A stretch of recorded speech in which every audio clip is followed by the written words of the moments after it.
Guys, কেমন আছো সবাই? আশা করি সবাই খুব ভালো আছো। টাইটেল দেখে মোটামুটি বুঝতে পেরেছো যে আজকে আমি আমার একটা পার্সোনাল অভিজ্ঞতা সম্পর্কে বলতে চলেছি। তো আমরা মোটামুটি সবাই কিন্তু জানি যে ভূত বা অশরীর বলে কিছু আছে।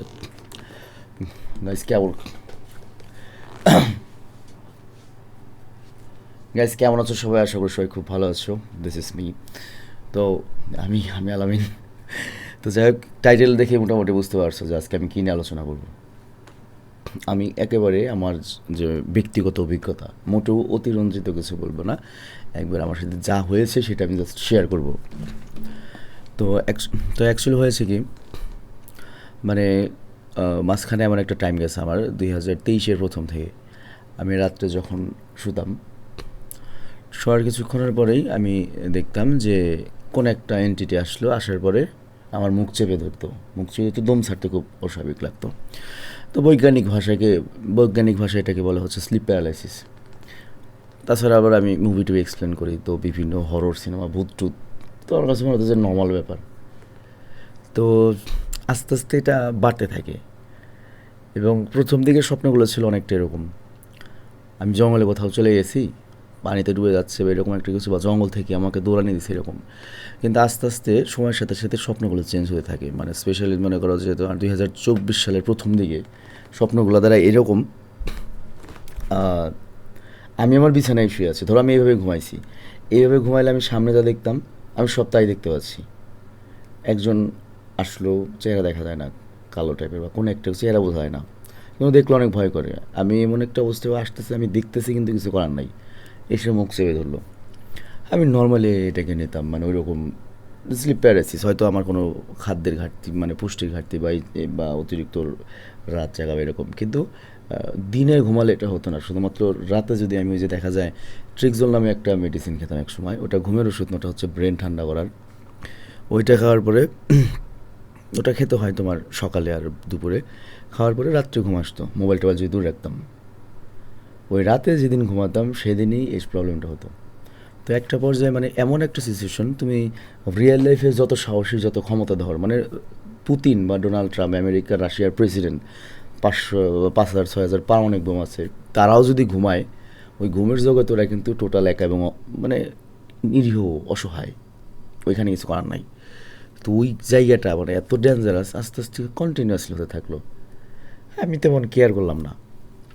আমার 24-এ বাচ্চা হলো, বাচ্চা হওয়ার পরে, বাচ্চা হওয়ার কিছুদিন পর থেকেই খালি কান্নাকাটি করে অস্বাভাবিক। 2-3 মাস যখন হলো, তখন কোন একটা কিছু ঘরে দেখতে পায়, রাত হলেই কি দেখে 11টা 12টা পার হলেই খালি কান্নাকাটি করে। অনেকে বললো হুজুরকে পানি পড়া খাইতে বা হুজুর আনতে। তো হ্যাঁ, এনে কাজও লাগছিল। এরপর আস্তে আস্তে সমস্যাটা মানে আমার কাছে তখন অলরেডি ধারণা করা শুরু হয়ে গেছে যে এটা নর্মাল কোনো বিষয় না। আমি যা মনে করতেছি এটা হ্যালোসিনেশন মধ্যে সীমাবদ্ধ নাই। কারণ আমি স্পষ্ট দেখতে পাই যে এই যে আমি চোখ বন্ধ করলে, মানে আমি চোখ বন্ধ করে ঘুমাইতেছি, ওইগুলো মূলত মানে তুমি এই যে আমি সজ্ঞানে আছি, সরাসরি আসবে না। ধরো আমি ঘুমাই গেছি, আমি এখন আমার চোখ ঠিকই কাজ করতেছে, হয়তো খুলছে, ব্রেন কাজ করতেছে, কিন্তু আমি মানে সাবকনসিয়াস মাইন্ড যেটাকে বলে, মানে যেমন যে ঘুমের মধ্যে অনেকে হাঁটে এই করে ওইরকম, মানে তুমি ঘুমে ঠিকই তোমার ব্রেন সব, চোখ সব কাজ করতেছে এরকম। আমি চোখ বন্ধ করে আছি, আসতেছে, আসার পরে মুখ চেপে ধরতেছে। প্রবলেম একটা সময় এমন সিরিয়াস পর্যায়ে পৌঁছায়, মানে আমার ওয়াইফ যখন বাপের বাড়ি যায়, আমি একা শুতেও ভয় পাই, আম্মুর কাছে থাকতাম, দোয়া দরদ পরে শুইতাম।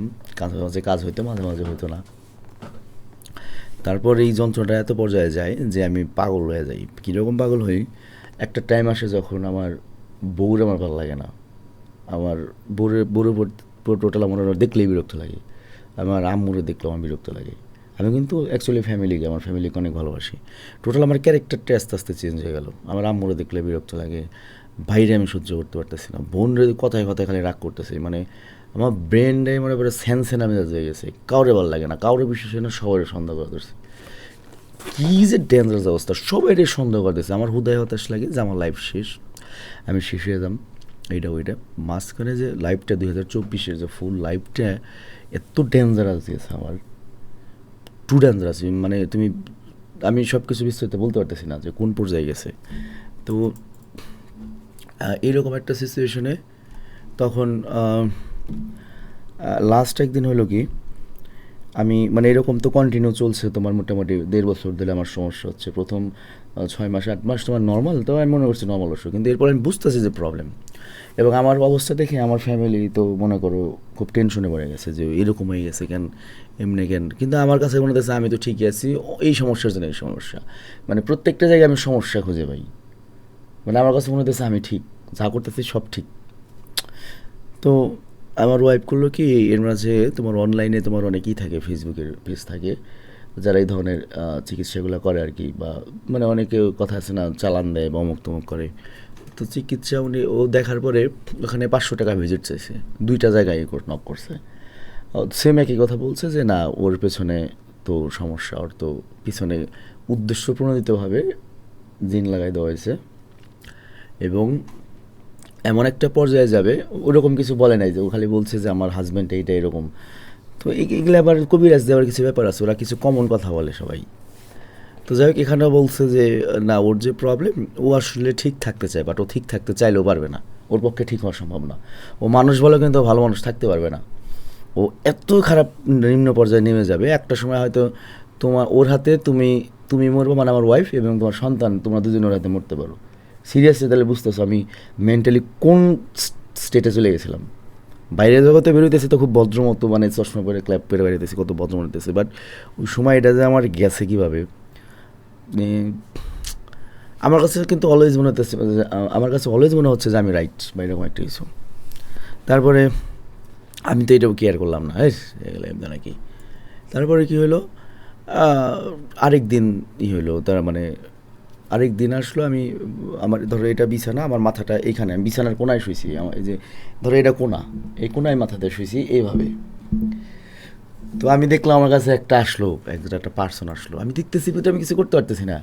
আসলো, ওর চেহারাটা কেমন আমি বলি, মাথায় তোমার বকরির মতো শিং, বকরির মতো লম্বা একবারে চেহারা, একেবারে বকরির মতো, মানে মানে এটা মানে ছাগলের মতো চেহারা, লাল টকটকা চোখ, একবারে কোটরে, দাঁতগুলা যে এরকম এরকম না, দাঁত আমাদের মতোই দাঁত, হলুদ কালারের চেহারা, হচ্ছে লাল টকটকা হলুদ কালারের, এই ছাগল এই যাতে ওখান থেকে পুরো মুখটাই চোখা, মানে আমাদের মতো এরকম না, মুখের আবরণের চোখা, কিন্তু মনে হয় মানুষই, মানে মানুষও না, মাঝামাঝি। ওর দাঁত বিজলানি দেয় আমার মাথার কাছে বসছে। বসার পরে আমি দেখলাম যে ও বসলো, ওর শরীরেরই ধাক্কায় আমার মানে ওর এখান থেকে আমার মাথা এখানে চলে গেছে, মানে বিছানা থেকে মাথা অর্ধেক পড়ে গেছে। মানে এটা কিন্তু আমি তখনও জাগনা না, মানে আমি কিন্তু ওই অবস্থায়, মানে যে আমি সাবকনসিয়াস মাইন্ডে যে দেখি না, যে আমি চোখ খোলা থাকলে আমি যা দেখতাম, চোখ বন্ধ করে আমি তাই দেখতেছি, মানে সেম আমার ঘর, সেম আমার জায়গা, যা আমি চোখ খোলা থাকে দেখতাম তাই দেখতেছি, মানে সবই হচ্ছে হয়তো, কিন্তু আমার খোলা অবস্থায় না চোখ। বসলো, একটা বিজলানি হাসি দিল, আমি দেখলাম, আমি তো ভয় পেতেছি, কিছু করতেছি না, আবার মুখ চেপে ধরলো, আমি বিছনা থেকে আমার শরীর অর্ধেক নিচে পড়ে গেছে। আমি চেষ্টা করতেছি বারবার আমার ওয়াইফকে জাগানোর জন্য, আমি গোংড়াইতেছি, মানে ও ধরলে আমি কোনো সময় কথা বলতে পারি না, আমি সব কিছু বুঝতেছি, আমি পা দিয়ে আমি শব্দ করতেছি, আমি যে কোনোভাবে একটা ইশারা ইচ্ছা করে গোংড়াইতে আমার ওয়াইফ যে জাগনো হয় আমাকে জাগায়। পরে আমার ওয়াইফ উঠছে, মানে আমার পা দিয়ে আমি করছি। তারপরে ওঠার পরে দেখে যে আমাকে দিক করছে, আমি জাগনো হয়েছি, দেখি যে আসলেই তো আমার শরীর অর্ধেক বিছানার নিচে, মানে বিছানা মানে পড়ে যায় না, কিন্তু এইভাবে। তো আমি তো মানে ওই প্রথম হলো আমি দেখলাম ওইটাকে, মানে 1-1.5 বছর জানানোর পর। তারপরে আমি তো একটু সিরিয়াস ছিলাম। তারপরে আমি করলাম কি, আমার বন্ধুকে আমার বন্ধুর ব্যাপারে আমি শুনছিলাম যে আমার বন্ধু হচ্ছে, আমরা একসাথে পড়ালেখা করছি হাই স্কুল আমরা অনেক মানে উপজেলার মধ্যে সবচেয়ে ভালো হাই স্কুলে পড়ছি। আমার বন্ধু, আমি ছিলাম ব্যাক বেঞ্চার, কিন্তু আমার বন্ধু ছিল টপ 3 একজন, মানে পুরো স্কুলের খুব ব্রিলিয়ান্ট একটা স্টুডেন্ট।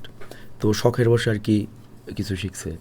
তো আমি ওকে জানাইলাম, ও আমাকে সেম একই টাইপ কথা বললো, এবং ও আমাকে বললো যে তুই ওই যে ফেসবুকে যাদের সাথে যোগাযোগ করছো, ওদের সাথে কিন্তু আর বিস্তারিত ডিলে যাস নে, তাহলে কী হবে, ওরা তোরা সারা জীবন কিন্তু বান্দা কাস্টমার বানায় রাখবো। এবং ওরা আমার কাছে 27,000 টাকা চাইছিল, মানে ফেসবুকে যাদের সাথে আমি করছি, হয়তো ওরা ভালো। তো বললো যে তুই চিন্তা করিস না, এটা আমি দেখতেছি। তো আমি একটু রিলিফ হলাম, এবং তখন আমি বিশ্বাস করে ধরছি যে না, অ্যাকচুয়ালি আমার প্রবলেম সবই সত্যি, আমার পেছনে অবশ্যই সমস্যা আছে, কেউ লাগাইছে। কারণ আমি এমন একটা জায়গা থেকে প্রতিষ্ঠিত হয়েছি, মানে চোখে পড়ার মতো একটা প্রতিষ্ঠিত হয়েছি আমি। মানে নর্মালি সবাই দোয়া করে যে ভালো থাক, কিন্তু কেউ তো এত দোয়া করে না যে আমার চোখ উপরে চলে যাক, ব্যাপারটা হচ্ছে এরকম। তো ওর সাথে যখন বললাম, তাও সমস্যার সমাধান হয় নাই, তখন হচ্ছে আমি তো বলি যে দোস্ত তুই কী খবর, ও বলে না, এটা এত সহজ না, একটু সময় লাগবে। তারপর একদিন কি হলো, আমি আমার ওয়াইফ, তারপর আমার ওয়াইফের সমস্যা হওয়া শুরু করলো। আমার ওয়াইফের সমস্যা, আর ছেলে তো মাঝে মাঝে এমন কান্না ওঠে ভাই, থামেই না ভাই। ওই তারা ওখান ফোন দিলে মানে তারপর করতে হয়, মানে আমি সিচুয়েশন আমি ভালো মতো এক্সপ্লেন করতে পারতেছি না। ওই সমস্যাগুলোর সময়গুলোকে আমি মনে করতে পারি। সারাদিন বাইরে থাকি, মন ভালো থাকে, ঘরে ঢুকলে পরে আমার অন্যরকম একটা অস্বস্তি কাজ করে, মানে ঘরে ঢুকার সাথে সাথে কেমন যেন অন্যরকম হয়ে যায় আমার মাইন্ডসেট, খিটখিটা মেজাজ হয়ে যায়। বাইরে বেরোতেছি সবার সাথে পীরের মতো কথা বলতেছি, বাট ঘরে যখন আসি আমার মাইন্ডসেটই অন্যরকম হয়ে যায়। তো আমার ওয়াইফেরও আবার জ্বালান ধরছে ইদানিং, ও সেম টাইপ একই সমস্যা। তারপরে আমি একদিন আমি আমার ওয়াইফ আর আমরা তিনজনই শুয়েছি, এটা বেশি দিন আগের ঘটনা না। ও আমি আমি আর আমি দেখতেছি যে ও আসতেছে, মানে ওই যে শয়তান আসার পরে আমার বাচ্চাকে এক হেসকে টান দিয়ে ফেলাই দিল। তখন আমি ওই স্বপ্নের মধ্যে আমি লাফ দিয়ে উঠছি আমার বাচ্চাকে ধরার জন্য। তখন আমার ঘুম ভেঙে গেছে, আমি দেখি আমার বাচ্চা নিচে পড়ে রয়েছে, ও কান্নাকাটি করতেছে, আমার ওয়াইফও লাভ ধরছে, ও সেম একই স্বপ্ন দেখছে। এটা কেরা বিশ্বাস করবো ভাই, আমাদের চোখের সামনে আমাদের বাচ্চা টান দিয়ে নিচে ফেলে দিছে। তখন আমি বললাম যে না, এটা তো আর সাধারণ অবস্থায় নাই।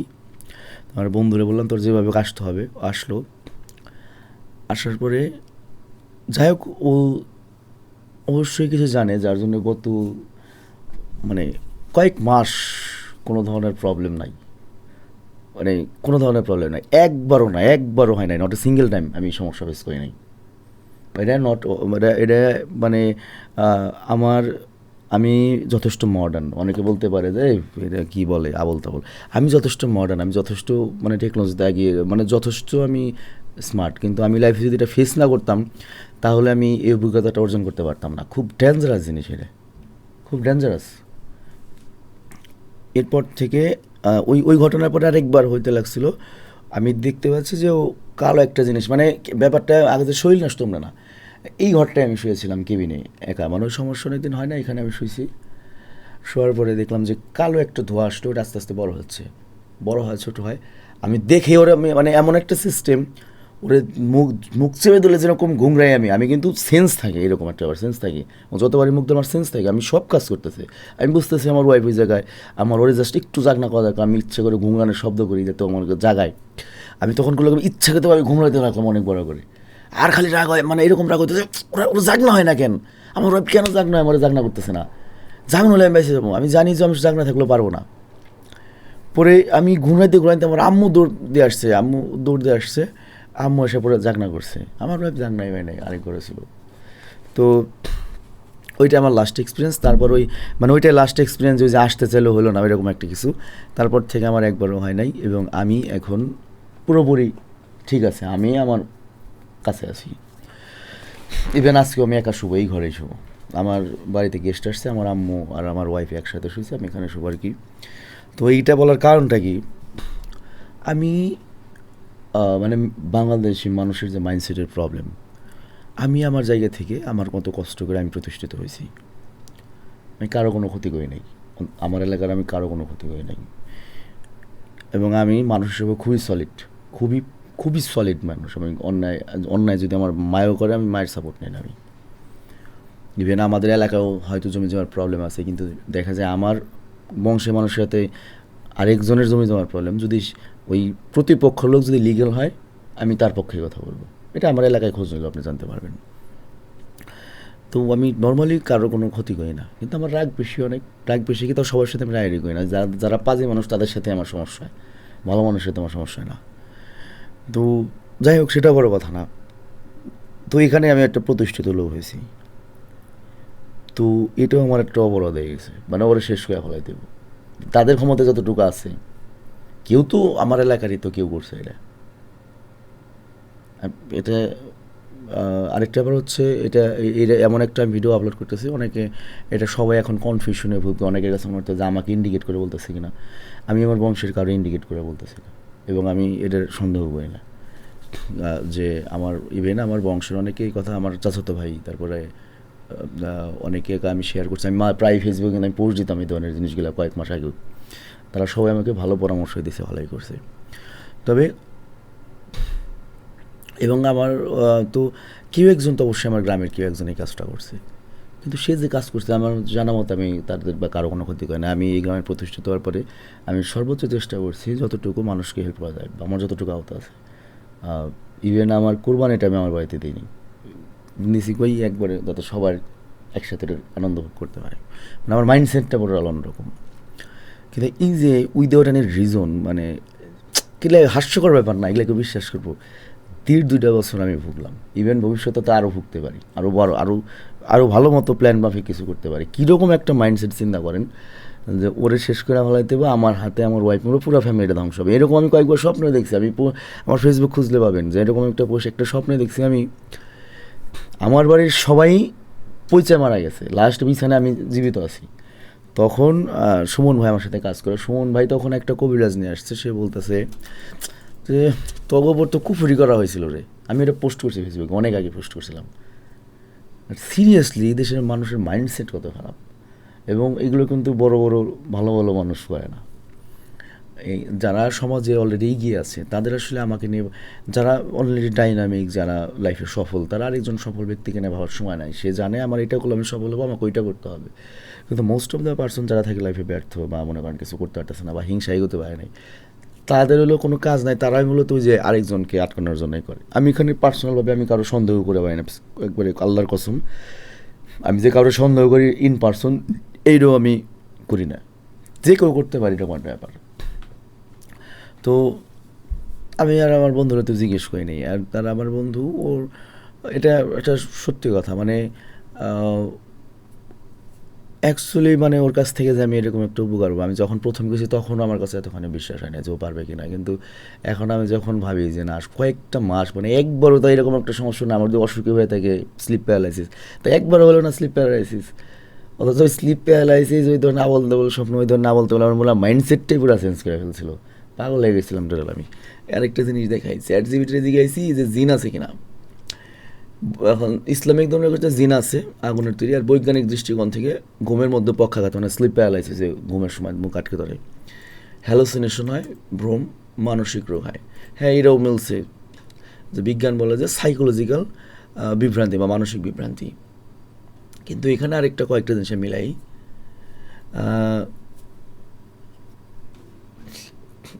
শয়তান ইবলিস নিজে একটা জিন এবং মানুষের সবচেয়ে বড় শত্রু। কিছু জিন মানুষের মধ্যে খারাপ চিন্তা ঢোকাতে পারে, বিপথে চালিত করতে পারে, ভীতি সৃষ্টি করতে পারে। এবং এখানে যেটা দেয় ভয়, হতাশা, আত্মবিশ্বাস, সহনা, বিভ্রান্তি, এই চারটায় আমার ভিতরে দিয়েছিল। অস্বস্তি হয় নাই, মানুষের অস্বস্তি হয় নাই। এখন আমার শরীরের যে কন্ট্রোল নিছে এরকম কোনো কিছু না, কিন্তু আমার মারাত্মক মানসিক রোগ, ঘুমের সমস্যা তো এটা আমার এখন আছে। ঘুমের সমস্যা আমি এটা বৈজ্ঞানিক ব্যাখ্যায় মনে করি, ইনসোমনিয়া, এটা জিনবুতের ব্যাপার না। কিন্তু আমি লাইফে ফেস করছি এই জিনিসটা সিরিয়াসলি, তা আমার কাছে খুব দুঃখ লাগছে ব্যাপারটা। এরকম চিন্তা ভাবনা কারো হতে পারে। আপনি বলতে পারেন যে এটা এটা বৈজ্ঞানিক কোনো ব্যাখ্যা নেই, অনেক কিছুরই বৈজ্ঞানিক ব্যাখ্যা থাকে না, অনেক কিছুরই বৈজ্ঞানিক ব্যাখ্যা থাকে না। আপনি যদি মানে কন্ট্রোভার্সিয়াল লাগতে পারে কথাগুলো, আপনার সব কিছু বিজ্ঞান দিয়ে বিবেচনা করতে পারবেন না তো। ইভেন আপনি রিলিজিয়ন, যে কোনো রিলিজিয়ন যদি আপনি বৈজ্ঞানিক ব্যাখ্যা দিতে চান, এটা হবে না তো। কিন্তু অ্যাকচুয়ালি আমি এটা ফেস করছি নিজে, সেই জন্য আমার এই অভিজ্ঞতাটা আছে। আমি এটা বিশ্বাস করি যে খুব ডেঞ্জারাস মানুষ আছে আমাদের সমাজে, কোনো কারণই নাই ভাই। আমি হুদাই আমি যে কতগুলা মাস, মানে আমার ফুল ফ্যামিলি যে একটা ভোগান্তিতে থাকলো, কী যে একটা মানে প্যারাশানিতে থাকলো। তারপরেও আমার ভাগ্য হলো যে আমার ফ্রেন্ড অন্য জায়গায় তো 27,000 টাকা যাইছে, আর 27,000 টাকা আছে, প্লাস ওখানে গেলে হয়তো আমাকে লাইফ টাইম একটা লোক পায়, লাইফ টাইম ওর 12টা বাজা দিত। আমার ফ্রেন্ড বলছে তুই খবরদার টাকা পয়সা কিন্তু ওদের দিস না, কোনো কিছু করিস না, কোনো কিছু করতে হবো না, তুই এতিমকে খাওয়াই দিস। তো সবাই কিন্তু এরকম এরকম সমস্যার জন্যে ভালো জায়গায় যেতে পারে না, বা ওরা বেশিরভাগই তারা কিন্তু আরও সমস্যায় পড়ে, বা কোনো সময় সমাধানও হয় না। তারপর যদি একটা সমস্যা, একটা বৈজ্ঞানিক ব্যাখ্যা আসে, কিন্তু অনেক কিছুরই বৈজ্ঞানিক ব্যাখ্যা থাকে না।